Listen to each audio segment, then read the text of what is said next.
સુરતમાં મચ્છરોના ઉપદ્રવ સામે ટેકનોલોજી મેદાન ડ્રોનની મદદથી કરાયો દવાનો છંટકાવ। સુરતમાં ઉનાળાની શરૂઆત સાથે શહેરમાં મચ્છરોનો ઉપદ્રવ વધી રહ્યો છે, ખાસ કરી રાદેરી ઝોન વિસ્તારોમાં, જેમાં પાલનપુર, ભેસાણ અને જહાંગીરબાદના રહેવાસીઓ સૌથી વધુ પરેશાન છે।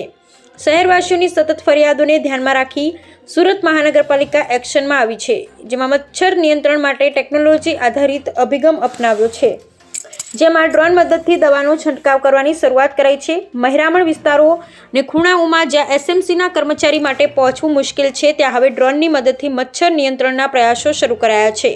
ડ્રોન દ્વારા મચ્છર બ્રીડિંગ સાઇટ્સની ઓળખ કરી તેની પર અસરકારક દવાનો છંટકાવ કરવામાં આવી રહ્યો છે।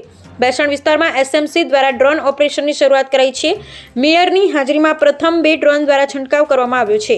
આગામી દિવસોમાં વધુ વિસ્તારોમાં ડ્રોનની સંખ્યા વધારાશે।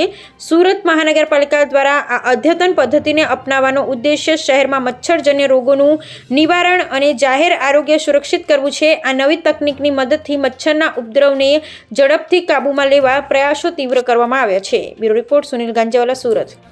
શું કહેશો આજે ડ્રોનનો પ્રથમ ઉપયોગ? આ વિસ્તારમાં ખૂબ જ મચ્છરની ફરિયાદ હતી, એટલે સુરત મહાનગરપાલિકાએ એક નવું ઇનિશિયેટિવ કર્યું છે કે ડ્રોન દ્વારા દવાનો છંટકાવ, જ્યાં સફાઈ કર્મી ભાઈઓ પહોંચી શકતા નથી એવી જગ્યાએ જઈને ડ્રોન દ્વારા સર્વેલન્સ કરાવીશું અને ત્યાં દવા છંટકાવીશું।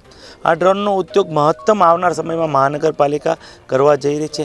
મોન્સૂનના સમયમાં પણ જ્યાં જ્યાં પાણી ભરાણ હશે, અગાસીમાં પાણી ભરાણ હશે, તે એરિયાનો સર્વેલન્સ કરાવીશું અને તે એરિયામાં જઈ અને ડ્રોન દ્વારા અમે દવા છંટકાવીશું, એટલે મચ્છરની ઉત્પત્તિ ઓછી થાય। આજે કઈ જગ્યાએથી શરૂઆત કરાઈ? આજે અમે ભેસાણ ગામથી શરૂઆત કરી છે 2 મશીન દ્વારા।